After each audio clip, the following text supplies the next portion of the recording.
Tá. Então, assim, né, bom dia. A gente vai trabalhar hoje com o João Cabral de Melo Neto, Morte e Vida Severina.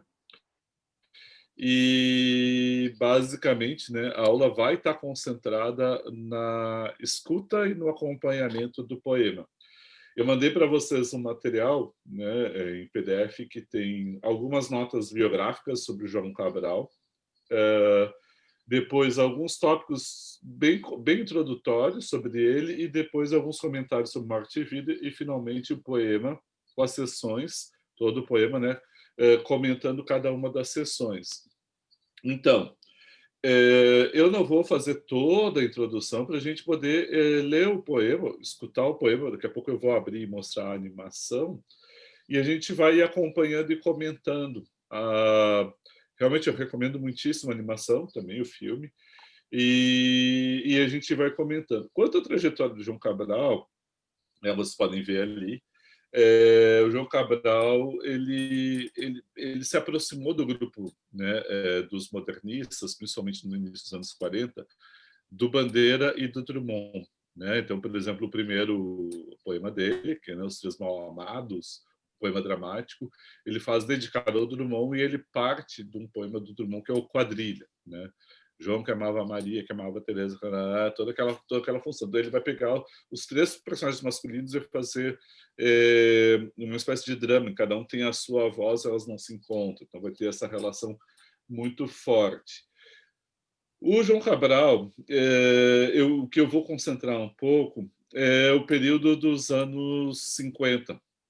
Ele vai virar diplomata, né? Então, o primeiro livro dele, e isso eu vou partir aqui do documento já, né, quando está em Barcelona, da psicologia da composição. Naquele período ele escreve para o Bandeira e ele dá uma entrevista de que ele encontrou um estudo do Le Nouvel Observateur, né, o observador econômico, o novo observador, não me lembro agora, e ele leu na matéria o seguinte, vou citar.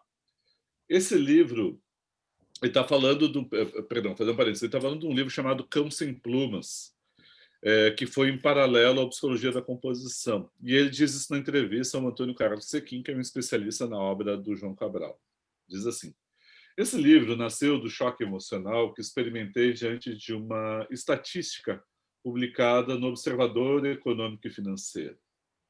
Nela, soube que a expectativa de vida do Recife era de 28 anos, enquanto na Índia era de 29. Nunca tinha suposto algo parecido. Quando ocorre uma catástrofe na Índia, as senhoras brasileiras fazem tricô para socorrê-la, ao passo que a miséria do Recife é maior. Quando ele leu essa entrevista, ele também tinha 29 anos. Ele estava nessa idade aqui, né, da expectativa, estava superando a expectativa. Isso provocou um choque tão grande nele que, ao mesmo tempo, quando ele sai para o Bandeira, diz: olha, chega de fazer poesia metafísica, a gente tem que falar das coisas brasileiras, tem algo urgente ali sobre o qual a gente tem que falar. Esse contato do João Cabral com isso gerou, tem assim, situações complexas que ele viveu, como, por exemplo, na diplomacia, aí depois de Barcelona, ele estava em Londres, e ele teve a correspondência interceptada dele, por um outro diplomata, Mário Calabria, que o acusou de comunista. E ele foi, então, denunciado, lembrando que a gente está no período da Guerra Fria, aí já, como comunista e afastado sem vencimento, sem salário nenhum, da diplomacia e obrigado a retornar ao Brasil. Ele viveu alguns anos nisso. É o período em que vai ser concebido o Morte e Vida Severino. Depois ele é inocentado, tudo mais, volta ao serviço da diplomacia, volta para a Espanha, mas não mais para Barcelona. Aí ele vai ficar radicado em Sevilha e se apaixona por Sevilha. Né? As grandes paixões dele é Recife, de um lado, e Sevilha, de outro. Então, assim, isso eu queria precisar muito, né? Tem um lado de uma descrição necessária, ele não pode se engajar, porque ele é punido, seria punido por isso, né? Parece assim, é como hoje, assim, tu declarar, muitas vezes a opção política gera controvérsia, tensão, às vezes até pode gerar uma dose de perseguição. Só que tem um ponto a acrescentar nisso, que é a necessidade de falar das coisas brasileiras, eu diria especificamente de Pernambuco, mais especificamente de Recife. Ao mesmo tempo, esse é um cara de um poeta moderno, extremamente moderno. É dos poetas mais autoconscientes, refinados. Ele segue uma linhagem de um francês, que é o Paul Valéry, que é ele pensar cada instrumental técnico, né, ou inventar a própria forma da poesia. O suprassumo disso seria o Educação pela Pedra, a gente não vai tratar dele aqui, mas tem um poema que eu recomendo, procurem, está na seleção, está no Moodle, que é o Antiode, né? Que é um poema em 5 partes, então é contra a poesia dita profunda, que é exatamente isso. Ele quer ir contra a poesia metafísica e ele escreve um poema em que ele começa assim: poesia te escrevia flor. Ele escrevia a flor sabendo que ela era fezes. Então, assim, ele começa uma espécie de aprendizado de que a poesia não é um tema, a poesia não é beleza, não é flor. Se é flor, ele diz, agora eu te escrevo flor, né, que tem 2 pontas, uma ligada com a vida que brota e outra com a morte. Mas, ao final, ele vai dizer, poesia, agora eu te escrevo, né, flor, fezes, cuspe, assim, porque a poesia é palavra. E como palavra tem um compromisso ético que é o impacto sobre os outros. Mas a poesia ela é composta de palavras. Ela não é o tema, não é o sentimento, é a composição. Então, assim, nos anos 50, o João Cabral ele estabeleceu 2 águas para a poesia dele. Uma água, que é essa poesia altamente reflexiva, de leitura silenciosa, às vezes de leitura difícil, com a consciência da palavra. E ele diz que tem uma outra água da poesia dele, que é a poesia sonora, a poesia de auditório, a poesia para declamar. Morte e Vida Severina e Alto do Frade, um poema dramático posterior sobre o Frei Caneca.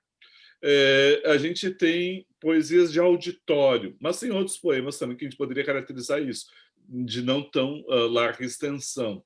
Mas, assim, então, assim, quando ele escreve o Morte e Vida, está fazendo uma poesia de auditório, uma poesia para a oralidade, uma poesia para falar e escutar, né? Mesmo que ele diga lá no primeiro momento a apresentação ao leitor. Então, esse é um ponto que eu queria trazer. Agora, os 2 pontos se conversam entre si. A poesia de auditório, né, a Morte e Vida Severina, ao mesmo tempo, é um poema altamente refinado, formalmente extremamente bem elaborado, né? E aí eu vou já agora passar para o comentário do Morte e Vida Severina. Morte e Vida de Severina foi um poema de encomenda, né, da Ana Maria Machado, não, Maria Clara Machado, que era para encomendando um alto de Natal. E o João Cabral escreve Morte e Vida Severina, alto de Natal pernambucano. E a gente tem o modelo do alto, né, aquelas peças medievais que são recuperadas, curiosamente, nos anos 50, também outro, né, pernambucano, que é o Ariano Suassuna, escreve o Alto da Compadecida. Você deve conhecer a história de João Grilo, enfim, que também tem um trabalho formal bastante qualificado, é uma peça, é voltado para ser peça de teatro mesmo, e os 2 estão dialogando e recuperando uma forma antiga, pré-burguesa, medieval do teatro. E esse é o primeiro ponto que eu quero dar uma parada, a gente vai voltar a falar isso na quarta-feira, quando falar do Vestido de Noiva, que a gente tem que pensar que a literatura dramática, então, uma literatura que ela é feita num dos gêneros literários que é o drama, que são personagens que agem diretamente, não tem presença do narrador, numa atualidade, num agora. E o principal marca da interação deles é o diálogo, é a conversa que eles estabelecem entre si. Pois bem, ele está fazendo, né, ao fazer a escolha do alto, ele está escolhendo um tipo de literatura dramática voltado para um tipo de encenação, um tipo de representação, que não é mais a do drama, da unidade dramática mais rigorosa, do drama fechado. Que eu só queria comentar um pouco isso, muito brevemente, que é dizer o seguinte, quer dizer, pegar um momento, talvez algo assim, bastante já clichê, mas é muito conhecido, que é a concepção mais entre aspas, tradicional de teatro, ou mais consagrada de teatro. Qual seja, a gente vai a um teatro, as luzes se apagam, a plateia fica escura, então a gente está na plateia, está no escuro, se ilumina o palco, luzes no palco, os personagens começam a agir. Os personagens não se dirigem para o público, eles conversam entre si. O espectador, ele vê, sentado, quieto, observando, ele vê uma história que acontece numa atualidade, num agora, através do diálogo e da ação dos personagens. Quem escreve texto dramático escreve pensando como é que ela vai ser encenada, como é que é o palco, quais são os recursos de encenação, usa máximo, usa máscara, pode ator homem, não pode ator, quer dizer, só podem atores homens, não pode ter atrizes, é uma arena, é um palco, nesse modelo que eu estou descrevendo, um palco italiano, enfim. Em todo caso, se escreve nesse palco tradicional, entre a plateia, que está no escuro, e a cena iluminada, existe uma quarta parede transparente, né? Obviamente, é só uma figura de linguagem, separando a atuação dos atores, que se encarnam e se metamorfoseiam nos personagens que atuam, e a plateia que assiste. Tem uma parede separando. O que acontece? No teatro moderno, existe uma tendência de romper com essa barreira que se estabelece entre as duas esferas. Por vários caminhos, né? Assim, pode-se interromper a cena, cristaliza, os personagens cristalizadas, e aí tem uma voz em off que narra alguma coisa diferente. Um personagem, né, um ator que insere ele se desloca, ele se dirige diretamente à plateia, intervém. Tem N caminhos. Pode-se pensar um outro espaço, né, teatral em que haja uma permeabilidade entre o espaço da encenação e o espaço, né, de quem é espectador, demandando a sua participação, vários caminhos diferentes. E aí, agora eu volto especificamente, depois desse rápido comentário, volto especificamente para o João Cabral, para o Morte e Vida. O João Morte e Vida Severina, ele começa diretamente com a interpelação do leitor, né? O Severino retirante, ele se volta para o leitor e né, a primeira rubrica, uma espécie de título rubrica, diz assim: o retirante explica ao leitor quem ele é e aqui vai. Se eu tiro essa rubrica, como acontece na animação, o Severino é o personagem. Ele se volta para fora, ele se volta para os espectadores. O que acontece? Temos dois tempos. O tempo da cena, né? Por exemplo, o tempo da história narrada, e do outro lado temos o tempo do espectador. Esses dois tempos eles tendem a se fundir, ou pelo menos a dialogar entre si, quando o personagem se volta para o seu interlocutor. Então, isso é o que é na recepção. Né? O Vossa Senhoria não está lá no sertão, percorrendo, né, pelo Agreste, depois indo pela zona da mata até o Recife, ele não está lá. Ele está sentado lendo, ele está assistindo, ele está né, numa cadeira, num teatro também assistindo, ou está vendo na tela animação, filme, mas ele não está lá. O que acontece quando está acontecendo isso? Ele está num outro tempo, que é o tempo da recepção. E esse tempo da atuação e o tempo da recepção, eles tendem a se aproximar e dialogar, mas eles são diferentes, tempo do espectador e do ator, do tempo da história do Severino, que faz esse percurso, esse périplo, né, de retirante. Então, esse é o primeiro ponto que eu queria trazer, quer dizer, ele está escolhendo uma forma e essa forma ela dialoga com um tipo de forma teatral. Não é do drama consagrado, é uma forma que abre do drama para uma dimensão épica, narrativa, uma trajetória que é marcada por vários recursos, daria para apontar aqui, não vou ficar apontando. Então, assim, a gente tem uma trajetória do Severino retirante, e agora eu quero pegar, assim, né, vocês viram no material que eu mandei para vocês, que tem pelo menos duas formas de organizar esse conjunto. Eu vou pegar a primeira, né, em que o Severino dividia, assim, o Severino ele parte, né, do interior do Nordeste, né, perdão, do interior de Pernambuco, no limite com a Paraíba, E aí, revisando, né, agora cedo, antes de entrar em aula, eu vi que o documento disse: olha, confira o mapa. E eu não transcrevi o mapa. Eu desenhei, eu peguei o mapa, desenhei em cima, indiquei os lugares. Ficou aqui. Mas, em todo caso, peguem um mapa e vejam nos limites da Paraíba, Pernambuco a Paraíba. Então, uma serra que ele está vindo, e a gente está lá no sertão. Na seca, ele é obrigado a sair, a ir embora em busca de uma vida melhor. A gente é um personagem típico. A gente encontra desde no século XIX, né? Mas principalmente a gente vai pegar tem a figura do sertanejo, né? A gente pode falar especificamente dos Sertões de Euclides, o 15, a Raquel de Queiroz, Vidas Secas, que a gente já trabalhou aqui no curso. Enfim, a gente tem essa figura do migrante. Então, o Severino, digamos, ele seria um herdeiro do Fabiano, né? No sentido mais lato. Ele está sendo também o retirante Fabiano. O que ele vai vir? Ele vai vir lá sozinho, Severino retirante, ele sai dessa região, ele vai percorrer o Agreste, né, que é uma zona intermediária, onde tem a Caatinga, com a qual ele se defronta, e é uma paisagem e uma natureza inóspita, que ela oscila entre a seca e a invernia, com a chuva que se torna exuberante, né, na descrição que fazia já lá o Euclides da Cunha. Depois ele entra na zona da mata, que é a zona onde tem os canaviais, as plantações de cana, e aí, a seguir, ele chega bem na cidade litorânea, que é o Recife. Então, a primeira parte, que vai da seção 1, ou do canto 1 até o canto 9, é esse deslocamento até ele chegar a esse ponto. O que ele encontra nesse deslocamento? Encontra a morte, morte, morte e morte. Oscila, né? Ele, no canto 1 é um monólogo voltado para o espectador, o canto 2 ele encontra dois, né, irmãos das almas carregando um defunto, que se chama Severino. Canto 3, ele faz uma interrogação, medo de, né, se perder dentro do conjunto da história.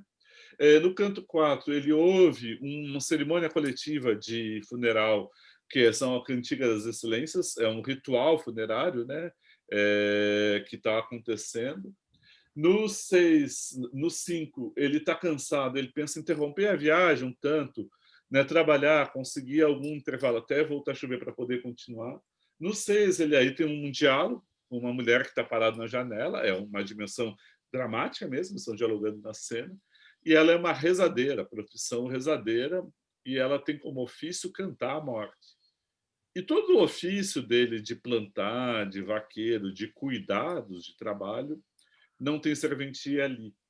No 7, ele tem outro monólogo, ele chega à zona da mata. Então, sertão, agreste, agora a zona da mata, que é a zona dos canaviais, é a zona da terra fértil.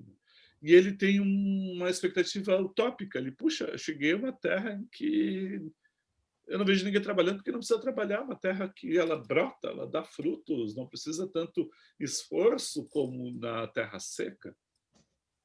Pois bem, aí ele vai, né, ter essa utopia que se desfaz logo a seguir no canto 8 com o funeral do lavrador. Novamente uma cerimônia coletiva, novamente a morte. Agora não é um Severino, agora é um lavrador. E esse lavrador ele morre também de morte matada, também é morto, porque ele reivindicava alguma coisa. Assim como o segundo canto, em que um Severino morreu com uma ave bala, foi morto, aqui também é morto. E ele vai descobrindo, então, que toda a trajetória dele vai encontrando morte. E a cada encontro da morte, tem a morte que vem da natureza da seca, mas tem a morte que vem, né, de uma espécie de desigualdade que é reforçada pela violência e pela repressão a qualquer reivindicação, que é a repressão do mais extremo, que é retirar a vida do outro pela violência e pela bala. Aí a parte 9, novo monólogo, ele, né, ele decide acelerar a sua trajetória. E quando ele chega, então a gente acabou, até a 9 é a trajetória. Aí do 10 ao 18 a gente está na cidade, a gente está em Recife. Ele chega em Recife, se senta à beira de um muro, sem que seja visto, e ele ouve um diálogo entre dois coveiros que descrevem a necrópole, a cidade dos mortos, em que tem toda a estrutura social, da estratificação social, desde os indigentes, os retirantes que chegam, que deveriam se deixar morrer pelo caminho, dizem eles, né? Porque eles podiam só se enterrar na água, enfim, até os mais ricos, que têm poucos enterros diários, os outros que têm muitos. Então, eles descrevem a necrópole e fazem um comentário, um dos comentários mais ácidos, mais críticos que tem dentro do poema. E o Severino tudo escuta. Ele está quieto, ele escuta a história dos outros. Antes ele escutou o funeral do lavrador, agora ele escuta isso. Então ele acompanha a cena. E ali como que tem um despertar último de consciência, aguda, muito melancólica, muito triste, em que ele se dá conta de que ele seguiu, né, o próprio funeral dele, até ser enterrado. Ele não estava se retirando para uma vida melhor, ele queria só um dinheiro para ter uma camisa melhor, ter possibilidade de comer uma farinha, um pouquinho de água, queria uma vida melhor. Mas o que ele se dá conta é que ele seguiu o próprio funeral, está chegando ao seu enterro. Então, aquela promessa, a gente pode relacionar aqui diretamente com o final de Vidas Secas, em que o Fabiano e assim a Vitória têm a expectativa de encontrar uma vida melhor, aquela promessa se desfaz, se dissolve aqui imediatamente. Na cidade se encontra morte. Então, assim, ele se pergunta sobre o sentido dessa trajetória. Aí, ainda em Recife, agora dá a ideia de que ele se deslocou até o Manguezal, né, na beira do rio Capiberibe. Lembrar, né, que ele tem um vínculo muito forte com Bandeira, né? E sim, sim, tem esse início, né? Depois a gente vai comentar isso também, Natália, do início né, do conjunto, né, da obra, que aparece. Daqui a pouco eu vou compartilhar a animação para a gente ver esse início especificamente e alguns episódios. E aí vem a seguir, né, depois, no 12, vem o diálogo com o Mestre Carpina.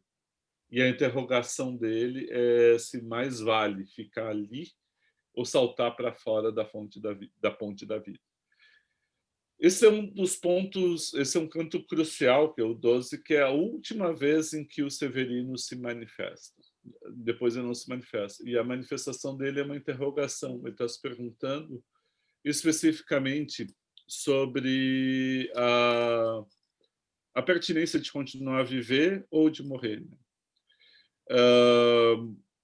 Assim, eu até fui reler, né, o trecho do diálogo, né, que está no Hamlet. No Hamlet, no canto 5, quando abre o canto 5, o Hamlet, depois de ter sido mandado embora, ter conseguido se libertar dos piratas e volta para a Dinamarca, ele chega e está conversando com Horácio à beira de um cemitério, e ele vê dois coveiros conversando. E depois ele se dirige aos coveiros, pergunta de quem era aquela casa, e vai fazendo, puxando assunto. E aí ele veio uma reflexão sobre a morte, porque eles estão desenterrando um morto, do qual só resta uma caveira, que é a caveira do Yorick, que era o bobo com o qual o príncipe Hamlet brincou. E ele faz uma reflexão sobre a transitoriedade da vida. Uma reflexão bastante barroca, né? E aqui tem uma pequena inversão no Morte e Vida Severina. O Severino ele escuta a conversa dos coveiros, percebe a necrópole e então a seguir ele se interroga, e uma interrogação hamletiana, a gente poderia dizer, que está lá mais para o início da peça, que é aquela o conhecido e famoso monólogo, né, do ser ou não ser, né, ser ou não ser, eis a questão, né? E a pergunta dele é se não valeria mais deixar de viver, dormir para sempre. E aí vem a preocupação, tá, mas e se sonhar? E se tiver uma outra continuidade? Então, a pergunta crucial é sobre, e existencial, né? Vale a pena continuar vivendo ou não? É a pergunta do Severino Retirante. Vale a pena seguir na vida? Depois a gente vai ver ali. E não tem uma resposta, porque no 13, o mestre Carpina, e lembrando Carpina é carpinteiro, ele é chamado pela comadre para dizer que o filho dele nasceu. E aí, dali para frente, o Severino fica à parte e ele só assiste assim, ele fica assistindo de lado, ele fica assistindo basicamente, né, toda a celebração, agora não da morte, mas a celebração do nascimento. E na celebração do nascimento vai vindo assim os presentes que são trazidos. Minha pobreza tal é, cada um traz um presente. Depois tem a fala das ciganas, né? E por fim tem a comemoração. Só no 18, no último canto, é que o mestre Carpina vem a responder para o ele vem a responder para o Severino retirante, dizendo que ele não sabe o que dizer, não tem palavras. Mas quem respondeu para ele, Severino, foi a própria vida que gritou. Então, enfim, né, aí se completa o alto. Por isso que dá para pensar em duas partes. A primeira, em que tem toda a retirada, né, até chegar à cidade, a segunda no Recife. Mas também dá para pensar em três partes, que é a primeira, em que ele vai se retirando até às 6, depois das 7 em diante, quando ele chega da zona da mata até a cidade, ele tem a parte em que ele passa a se interrogar qual é o sentido, porque onde ele tinha esperança de encontrar a vida, encontrar a morte. E depois as últimas 6, que aí são a celebração de uma vida e a possibilidade de uma vida. Tem uma possibilidade de ver, vocês viram no material que eu mandei para vocês, que é o modo como o João Cabral ele faz um exercício profano. E aqui eu estou trazendo um comentário que vem do George Agamben, que profanar é trazer aquilo que é sagrado para o convívio dos homens comuns. Ele parte isso do sentido, da etimologia do termo. O que fez o João Cabral de Melo Neto no Morte e Vida Severina? Ele fez um alto, né? Tem vários paralelos, né? Na primeira parte, uma espécie de via crucis, na segunda parte, a ideia do nascimento, né?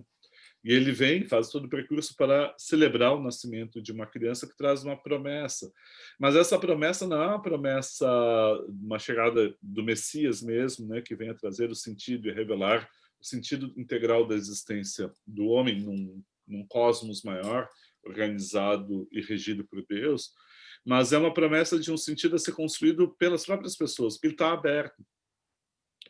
E esse aqui eu acho um dos pontos fortíssimos, né, do Alto Pernambucano, né, Alto Natal Pernambucano, o Morte e Vida Severina. Fazer uma última observação, né? O título ele traz uma inversão em relação, né, do Severino mesmo, né? Primeiro é a morte, né, do Severino que vem vindo, e depois é a vida, que também é Severina.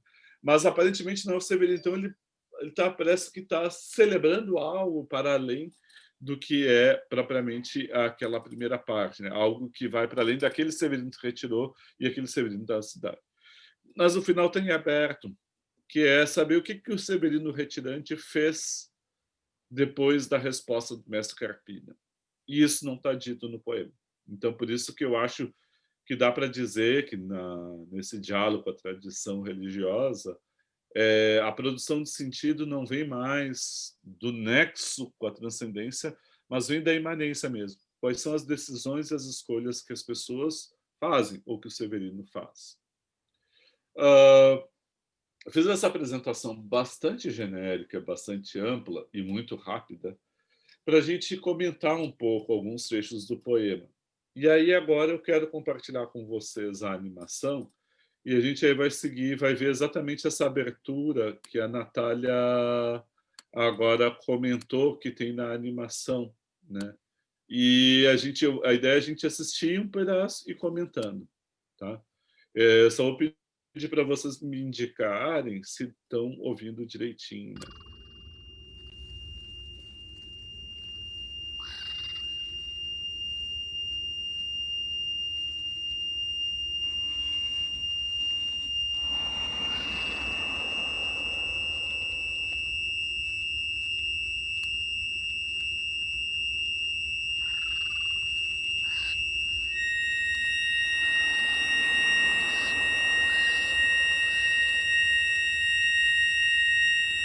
Sim, tá, perfeito. Obrigado, gente.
O meu nome é Severino, não tenho outro de pia. Como há muitos severinos que é santo de Romaria, deram então de me chamar Severino de Maria. Como há muitos severinos com mães chamadas Maria, fiquei sendo da Maria do finado Zacarias. Mas isso ainda diz pouco. Há muitos na freguesia por causa de um coronel que se chamou Zacarias e que foi o mais antigo senhor dessa Sesmaria. Como então dizer quem fala, ora vossas senhorias? Vejamos, é o Severino da Maria do Zacarias, lá da Serra da Costela, limites da Paraíba. Mas isso ainda diz pouco. Se ao menos mais 5 havia com o nome de Severino, filhos de tantas Marias. Mulheres de outros tantos, já finados Zacarias, vivendo na mesma serra magra e ossuda em que eu vivia. Somos muitos severinos, iguais em tudo na vida, na mesma cabeça grande que a custa que se equilibra, no mesmo ventre crescido, sobre as mesmas pernas finas e iguais também porque o sangue que usamos tem pouca tinta. E se somos severinos, iguais em tudo na vida, morremos de morte igual, mesmo a morte severina, que é a morte de que se morre de velhice antes dos 30, de emboscada antes dos 20, de fome um pouco por dia. De fraqueza e de doença é que a morte severina ataca em qualquer idade, e até gente não nascida. Somos muitos severinos, iguais em tudo e na sina. Há de abrandar estas pedras, suando-se muito em cima.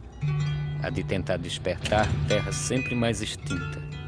Há de querer arrancar algum roçado da cinza. Mas para que me conheçam melhor, vossas senhorias, e melhor possam seguir a história da minha vida, passo a ser o Severino que em vossa presença emigra.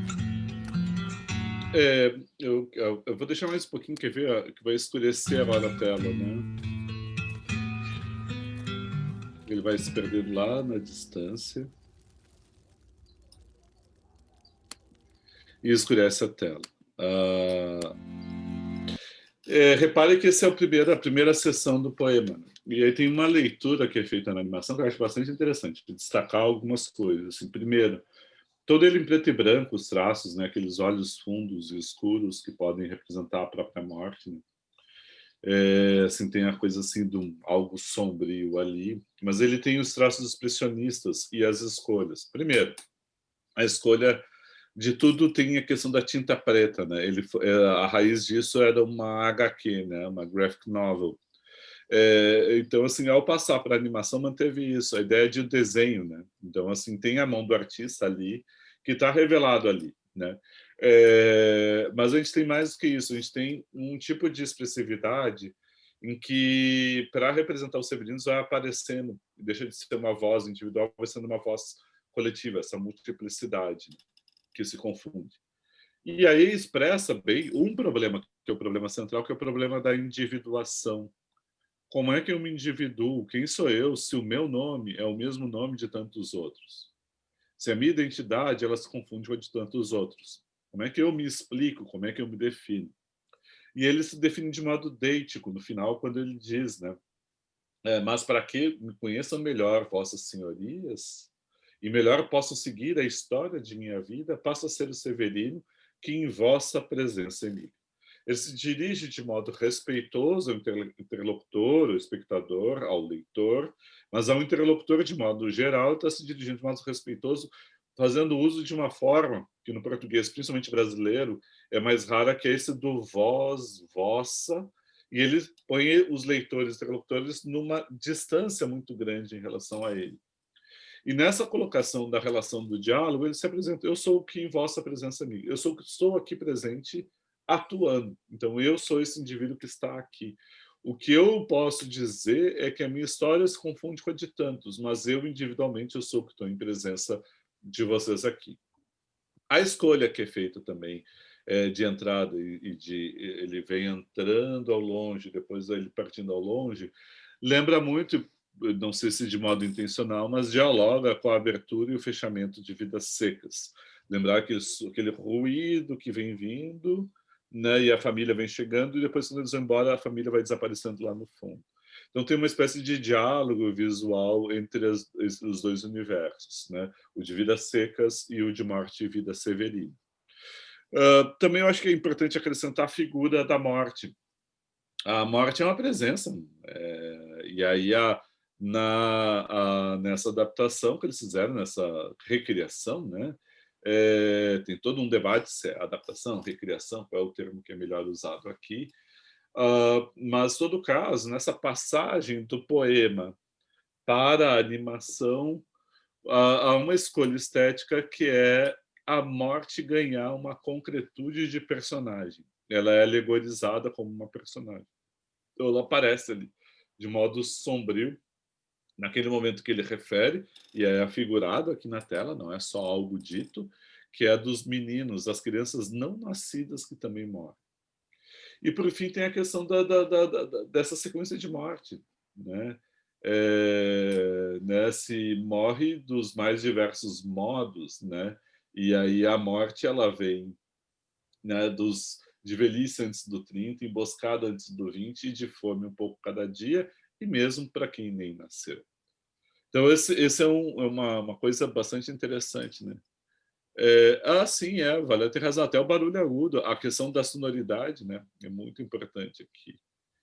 E dialoga muito com Vidas Secas. Eu não sei se, como a gente viu agora em conjunto e revendo o filme, eu fiquei muito impressionado com o diálogo. Assim, eu acho que eu acho que prosperaria uma boa, e seria uma boa comparação. Né? Gente, assim, por uma questão realmente de tempo, a minha ideia agora é saltar. Eu vou passar alguns trechos, que são todos bastante interessantes, assim, dá vontade, assim, cada trecho tem o seu peso, mas eu quero chegar naquele momento de ruptura que é o funeral do lavrador, né? Que eu acho que ali é um dos momentos fortes da trajetória do Severino, né? A das rezadeiras. Aqui está chegando a zona da mata, né? O barulho da água fluindo. Somente ali, à distância, aquele bueiro de usina. Somente naquela várzea, um banguê velho em ruína. Só parasse, né? A usina Banguê, antes, né? A Serra da Costela, nos limites da Paraíba, com Pernambuco, e agora a usina, tem vários indícios de nexo entre o poema e a realidade representada, né? Então, assim, não está fazendo uma ficção de um universo imaginário. Então, não é um drama existencial apenas. É também, né? Tem a dimensão existencial do Severino, mas é uma existência que ela é definida pelas condições materiais em que se insere. Ou seja, ele está saindo do limite entre a Paraíba e Pernambuco, Serra da Costela, um planalto, né, da região do Sertão, seco, e ele vai peregrinar até chegar em Recife. Aqui ele está na zona da mata. E aí a gente não chegou a ler os Elis do Rego, né, Menino de Engenho, mas a gente poderia ter, pode referir aqui, sem nenhum problema, que é a imagem do fogo morto, o banguê que fica fogo morto, que é a forma antiga de produção do açúcar. E agora é a forma industrial da usina. E essa passagem implicou uma série de mudanças. Então, assim, tem vários índices que eu queria marcar. Então, ele está aqui na zona da mata, e aí tem essa marcação que ele fala da água vitalícia, né, para quem vem da região do seco, e logo a seguir vem o funeral. Então, eu vou deixar essa transição e a gente vai ver um pedaço do funeral do lavrador. Né? Por onde andará a gente que tantas canas cultiva? Feriando que nesta terra tão fácil, tão doce e rica, não é preciso trabalhar todas as horas do dia, os dias todos do mês, os meses todos da vida. De certo, a gente daqui jamais envelhece aos 30, nem sabe da morte em vida, vida em morte severina. E aquele cemitério ali, branco na verde colina, de certo pouco funciona e poucas covas aninha.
Essa cova em que estás, com palmos medida, é a conta menor que tiraste em vida. É de bom tamanho, nem largo nem fundo, é a parte que te cabe deste latifúndio. Não é cova grande, é cova medida, é a terra que querias ter dividida. É uma cova grande, para teu pouco defunto, mas estarás mais ancho que estavas no mundo. É uma cova grande, para teu defunto parco, porém mais que no mundo te sentirás largo. É uma cova grande, para tua carne pouca, mas a terra dada não se abre a boca. Viverás, e para sempre na terra que aqui aforas, e terás enfim tua roça. Aí ficarás para sempre, livre do sol e da chuva, criando tuas saluvas. Agora trabalharás só para ti, não ameias, como antes em terra alheia. Trabalharás uma terra da qual, além do Senhor, serás homem de eito e trator. Trabalhando nessa terra, tu sozinho tudo empreitas, serás semente, adubo, colheita. Trabalharás numa terra que também te abriga e te veste, embora com o brim do Nordeste. Será de terra tua derradeira camisa, te veste como nunca em vida. Será de terra e tua melhor Eu camisa. vou parar Te aqui para a veste. gente comentar, né, as escolhas estéticas. Teria que ver o ponto de vista da câmera. Né, assim, aquela coisa do enquadramento do geral, aquele movimento, aquela batida, né, antes de começar a declamação, quase marcial, né, do coletivo, e aí chegando ao enterro. E a forma de filmar, né, faz um recorte na terra, né, só os pés e a terra vai sendo jogada. Né? Tem uma série de pontos formais interessantíssimos. O que é interessantíssimo também é que aqui esses lavradores, esses trabalhadores, eles deixam de ser figurados como pessoas, eles passam a ser figurados pelo instrumento de trabalho. Eles, metonimicamente, né, a parte que define, né, a profissão, que é, no caso aqui ele escolheu a pá, né, essa parte passou a definir o conjunto. Então, assim, ela passou a ser, a pá passou a ser uma alegoria do trabalho, dos trabalhadores, que aqui vem a se reunir e para o funeral do lavrador. E aí tem um jogo, que é um jogo que é bem bastante usado, que é o jogo que tem, por exemplo, das excelências, das rezas, que é o de fazer canto e contracanto, uma espécie de diálogo, né? E aqui são vozes masculinas e vozes femininas, né? O tempo inteiro trabalhado.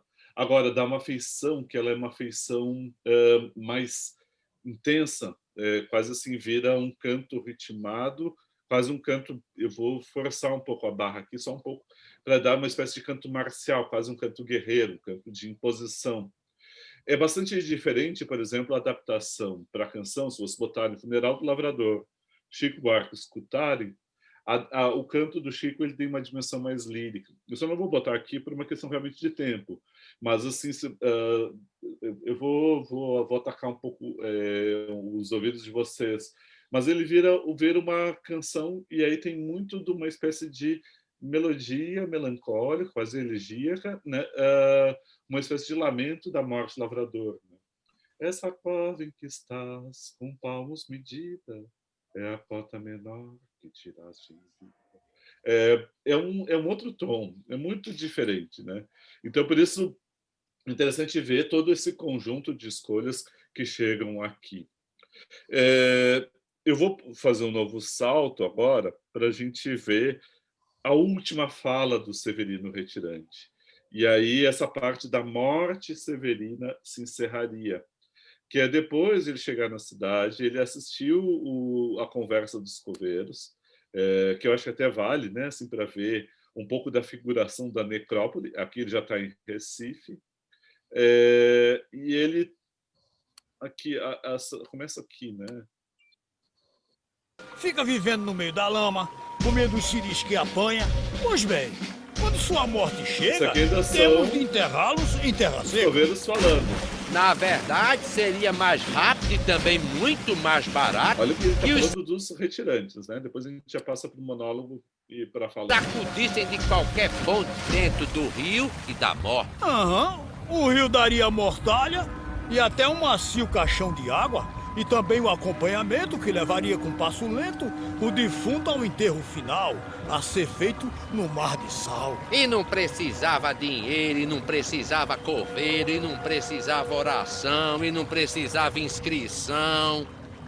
Mas o que se vê não é isso. É sempre nosso serviço crescendo mais, cada dia. Morre gente que nem vivia. E esse povo lá de riba, de Pernambuco, da Paraíba, que vem buscar no Recife poder morrer de velhice, encontra só aqui chegando cemitérios esperando. Não é viagem o que fazem vindo por essas caatingas, vagens. Aí está o seu erro. Vem, é seguindo o seu próprio interesse. Nossa, essa figuração, assim, cada vez que eu vejo a força, né?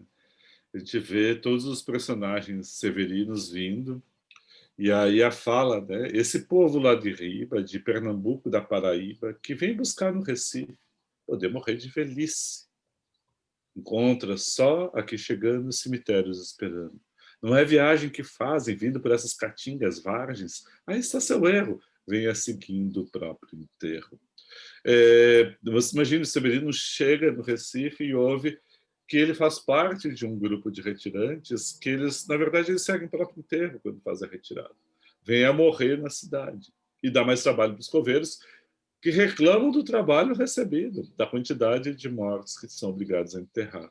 Aí vem a reflexão do Severino, e aí logo a seguir, que é aquele monólogo, né, que é o canto 11, e aí vem a seguir a conversa com o mestre Carpina.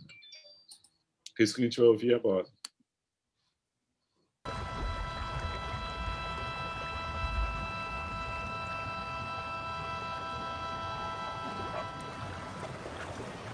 Seu José, mestre Carpina, que habita este lamaçal, sabe me dizer se o rio a esta altura dá val? Sabe me dizer se é funda esta água, grossa e carnal? Severino retirante, jamais cruzei a nado. Quando a maré está cheia, vejo passar muitos barcos, barcaças, alvarengas, muitas de grande calado. Seu José, mestre Carpina, para cobrir corpo de homem não é preciso muita água. Basta que chegue ao abdômen, basta que tenha fundura igual ao de sua fome. Severino retirante, pois não sei o que lhe conte. Sempre que cruzo esse rio, costumo tomar a ponte. Quanto a vazio do estômago, se cruza quando se come. Seu José, mestre Carpina, e quando ponte não há? Quando os vazios da fome não se tem com que cruzar?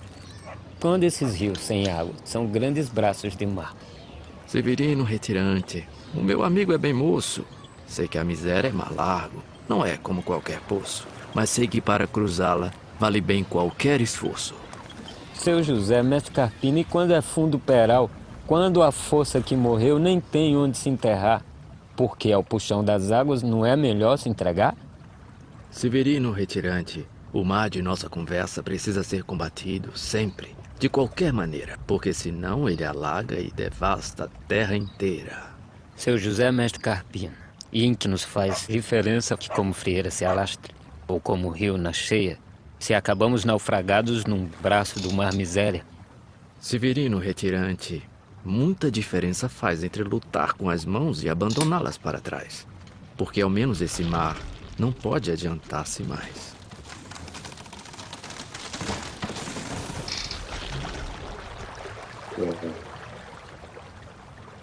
Seu José, mestre Carpina, e que diferença faz que esse oceano vazio cresça ou não seus cabedais, se nenhuma ponte mesmo é de vencê-lo capaz?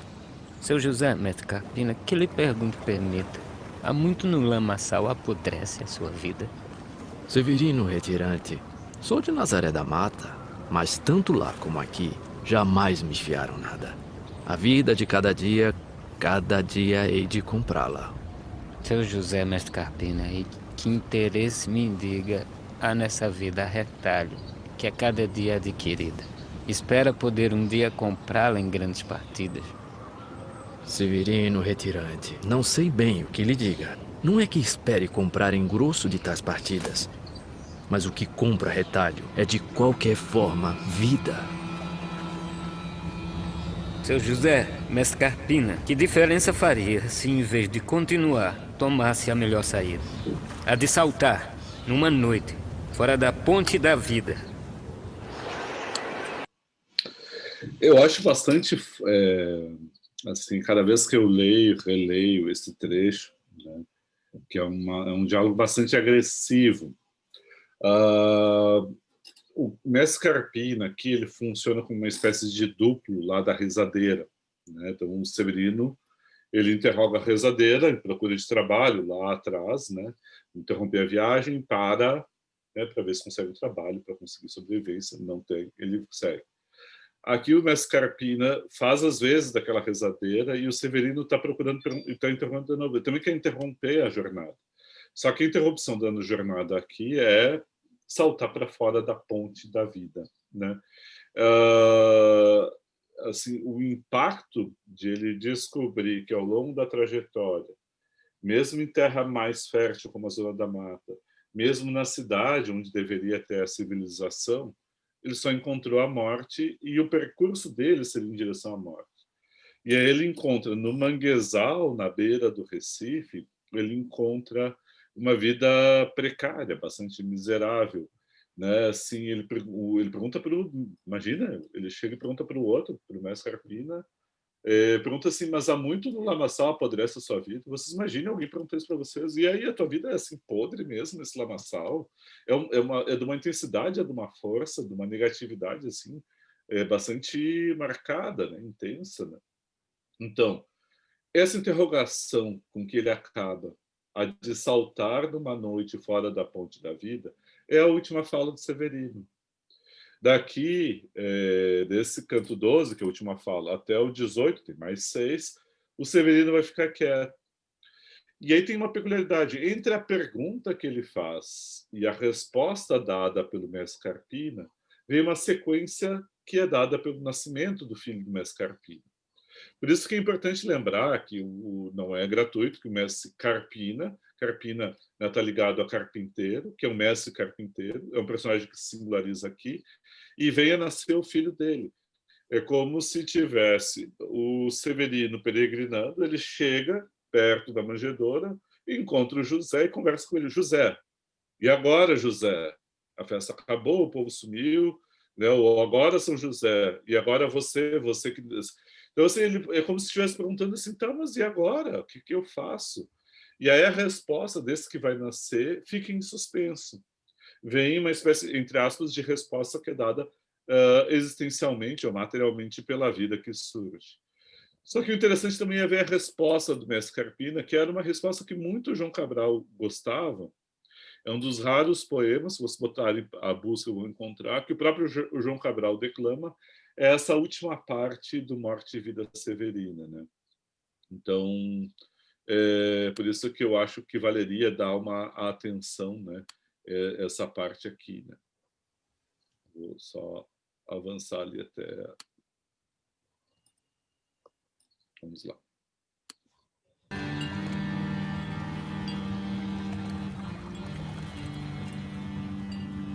Severino retirante, deixe agora que lhe diga. Eu não sei bem a resposta da pergunta que fazia. Se não vale mais saltar fora da ponte da vida, nem conheço essa resposta. Se quer mesmo que lhe diga, é difícil defender só com palavras a vida, ainda mais quando ela é esta que vê, Severina. Mas se responder não pude a pergunta que fazia, ela, a vida, a respondeu com sua presença viva. E não há melhor resposta que o espetáculo da vida. Vê-la desfiar seu fio, que também se chama vida. Ver a fábrica que ela mesma teimosamente se fabrica. Vê-la brotar como há pouco em nova vida explodida. Mesmo quando é assim, pequena explosão, como a ocorrida. Mesmo quando é uma explosão como a de há pouco, franzina. Mesmo quando é a explosão de uma vida severina.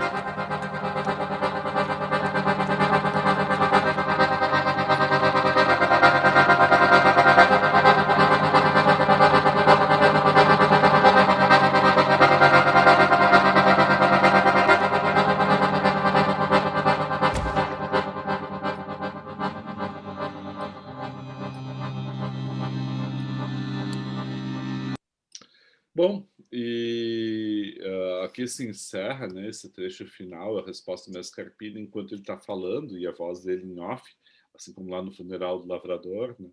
E aí já começa a aparecer o Severino caminhando, daqui a pouco ele acelera para correr, né? Esse final de corrida, né, a gente, por exemplo, encontra também, por exemplo, né, no... Só deixa eu fazer uma coisa. Aqui, tá. Só interromper o compartilhamento. A gente encontra, por exemplo, no final de a gente encontra também no final do Deus e Diabo da Terra do Sol, né? Aquela corrida ao final, vai para longe, enfim, que não sabe exatamente para onde vai, mas vai correndo, vai continuando a percorrer. Tem uma opção que é uma opção que parece de vida, mas ao mesmo tempo assim de algo cujo destino ou direção não se tem dado. Por isso que uma das coisas que mais me interessou é de ver o final daqui, do filme, da série, porque cada um escolhe para dar uma resposta, como se o João Cabral deixasse essa pergunta no ar, mas a resposta do mestre Carpina a nos interrogar, o que a gente vai fazer com isso, né? Então, assim, é quase como se ele fizesse, por isso que eu botei no documento aquele que é quase como se fosse uma espécie de tradução secular, né, de um drama religioso. Lá, o próprio nascimento do Messias é uma resposta, né, dentro do quando é narrado assim o nascimento de Jesus na manjedoura, né, ele vem como uma resposta de uma existência que passa a dar sentido, uma promessa, né, do nexo entre céu e terra, entre os homens e Deus, enfim. Então, nesse caso aqui, a resposta de João Cabral ela é mais secular, ela é do universo prosaico, o universo da história dos homens, o que pode ser feito ou não dali. E é essa a resposta do mestre Carpina. Podem ver que ele não faz uma pregação religiosa, apesar do nexo drama religioso. Seria bastante interessante comparar essa solução que o João Cabral deu aqui com a solução do Ariano Suassuna, muito inteligentes, né, em termos de forma de trabalho, mas são soluções muito diversas. Lá, no Alto da Compadecida, a figura de Jesus, um Jesus negro, né, que vem a julgar os feitos daquelas pessoas, mas é a presença de uma transcendência, de algo que vem e mostra o valor ético-moral, dá uma espécie de justiça para além da Terra, né, para os acontecimentos humanos. Aqui não tem, né? Isso aqui o João Cabral opta em não colocar. Então, por isso, eu acho que é muito interessante pensar esse final. É claro que, assim, a gente viu só uns pedaços aqui de modo descontínuo, mas a ideia realmente é apresentar um pouco esse que eu acho um dos grandes poemas, uma obra que é uma das grandes obras, né, da poesia do João Cabral e ao mesmo tempo das que tem mais audiência, para usar a expressão que ele mesmo usava, da poesia de auditório, né, mais conhecimento do que o Educação pela Pedra, outros tantos. Para finalizar, eu sempre sugiro um nexo material, né, com os anos 50, onde ele está colocado, que é o processo de modernização brasileira. Tem vários indícios no poema que apontam, né, para a dimensão histórico-social que está dialogando. E é como se estivesse colocando o dedo numa ferida, né, daquele momento. Olha, a modernização está dada aqui, mas a cidade não é um lugar para acolher todos os brasileiros. Essa modernização não acolhe. Quem vem para cá, né, o risco que tem é esse risco de morte. Então, gente, hoje da fala, né, do Morte e Vida é isso. A minha ideia agora é interromper e aí conversar um pouco, se você tiver alguma questão para colocar. Eu disse que hoje ia tentar ser mais conciso, acho que eu consegui, né? Espero eu que agora a gente possa conversar um pouco. Tá? Então, vamos agora... Então, encerramos aqui por aqui né, a leitura do Morte e Vida Severina.